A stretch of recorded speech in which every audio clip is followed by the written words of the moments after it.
Before I met you, after meeting you, love was a person.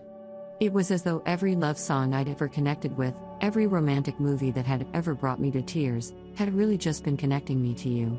It was as though in the first glance we shared together as complete strangers in this physical world, everything within me instantly connected. All of the dots backwards, and everything made sense. But now, the irony is, after meeting you, after the powerful, intense experience we shared together, it's the complete opposite. Meeting you made everything suddenly make sense.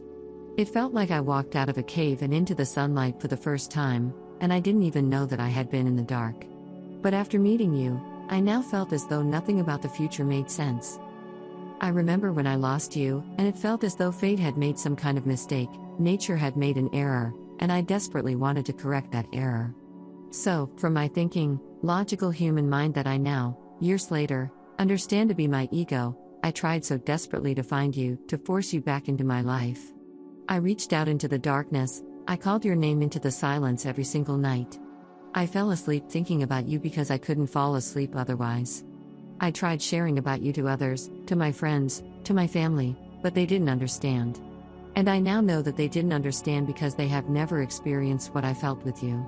Even my parents, my grandparents, couples who I know have been together for decades, 20, 30, 40 years, somehow I know they don't know each other the way I knew you in that first glance. I know that they've never been seen the way you saw me when you looked at me because if they had, they, like me, would never have been able to forget it.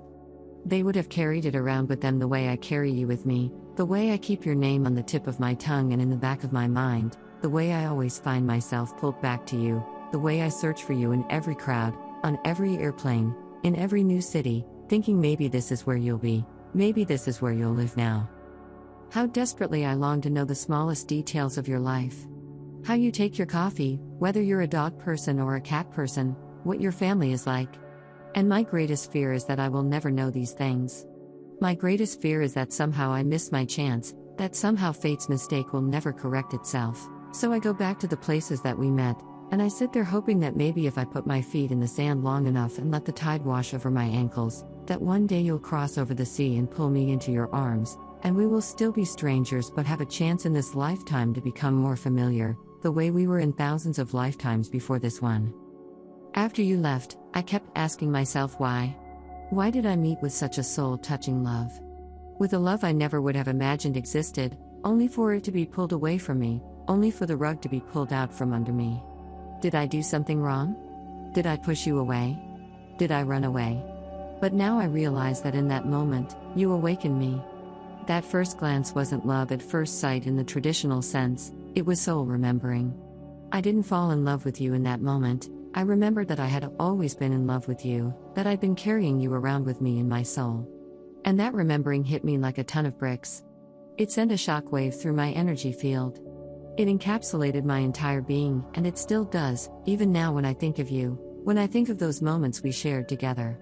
I remember everything in the most minute detail, as though I can use the details to conjure you back in front of me in the physical. It sounds crazy, doesn't it? That's what I find myself saying to myself in my own mind when I try finding the words to explain what we have, when to others, it looks like we have nothing. We look like strangers, but we've known each other forever. It's the most confusing and paradoxical and beautiful sensation I have ever experienced. It's something I could never forget, although from my ego-human perspective, sometimes I wish I could forget because I think maybe if I forget, it wouldn't feel like every time I meet someone new, they are only seeing the shallow surface layers of me and aren't seeing me the way you saw me. I wouldn't cross-compare, even years later, between you and these others. I wouldn't feel in my soul as though I am cheating on my divine lover when we've hardly even exchanged a few sentences. Would I take it back if I could, time? Would I unmeet you in this physical world? Is ignorance really bliss? These are the questions that roll around in my mind. But the truth is, the only way I would turn back time is to go back and relive it all over again, to savor it, to savor you in your beauty, in your innocence and your divinity, in your playfulness, to feel the way you made me feel the first time you looked at me, over and over again. I would live in that skipping track of a few days forever. I would live out my life there if I could. But I know that's not an option for me, and also, it's not what I came here to do. It's not why we met. We met to activate one another, to awaken one another in our first unconscious ways. At first, I thought of you as possibly even just a crush, some kind of delusional fantasy. But over time, I realized that in those few moments, you became stuck in my energy field, not for the first time, but really, more accurately, I realized that you had been in my energy field all along. I finally had a name and a face and a voice and a laugh to put to those feelings of longing I got for something that was once unnameable. I knew even when I was a child, watching romantic movies, listening to love songs, they said that I couldn't understand love because I was too young. But I had known an ancient love that I carried with me into this lifetime, our love. And I recognized it when we met again. I wake up every morning wondering when I will see your face again. I would give anything just to watch you make pancakes in the morning, just to know exactly how your eyes look when the sunset reflects in them, to talk with you for just an hour and ask you if you remember me the way I remember you. I love you in the most tragic, beautiful, powerful kind of way. It's a kind of love I feel so blessed and so cursed to know. It's a kind of love I think many go through entire physical lifetimes never experiencing. Why me? Why us? Why did we get the chance to experience such a beautiful and powerful and painful kind of love that catapulted us onto this journey of never-ending expansion, growth, awakening that we didn't feel ready for but that we were ready for, that we had intended? I never expected to see you, to meet you, the way that we did. But now, looking back, I know it was our soul's intention to meet in this way, at this time, in this place. And maybe it was our soul's intention to separate the way we did. Maybe I'm learning that love knows no physical boundaries, that I can simply love without reason, without logic, that I can trust a kind of love that fills your whole being with light and joy and longing and connection and authenticity, that I can know that kind of love without laying eyes on you in the physical, that I can hold space for that kind of love and still find joy and peace, even if that space is never physically filled by your beautiful presence in the same room as me. Sometimes I find myself saying, "Meet me in the next life." But my ego hates those words because it knows how much I long to see you in this one, how much I long to hold you. Is that really all ego, or is it partially just human to want to touch, to want to feel with your fingertips everything you feel in your heart and soul, to know with your consciousness everything you know with your intuition? So, I guess I'll say, meet me in another life, yes, because we cannot do otherwise. But perhaps, meet me in this one as well.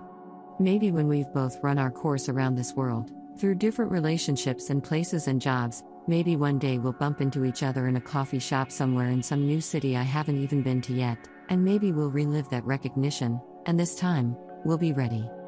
We'll be ready.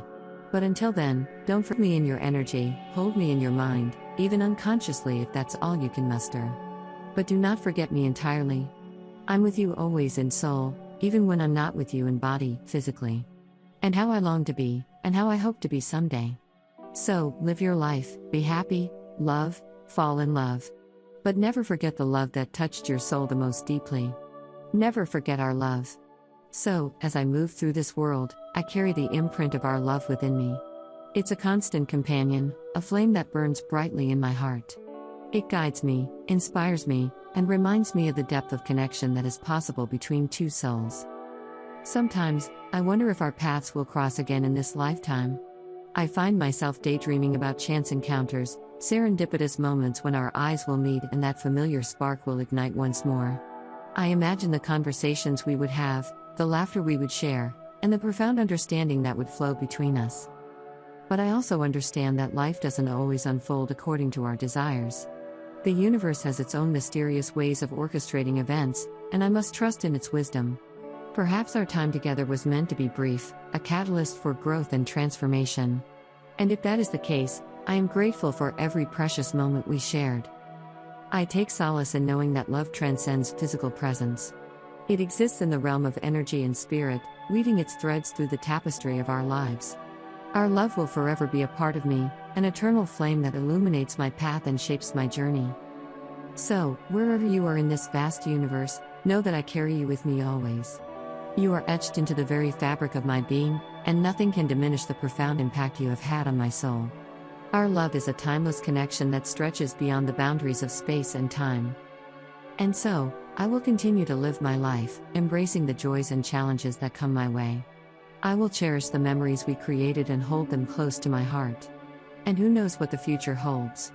Perhaps destiny will weave our paths together once more, and we will have the opportunity to explore the depths of our connection in new and wondrous ways.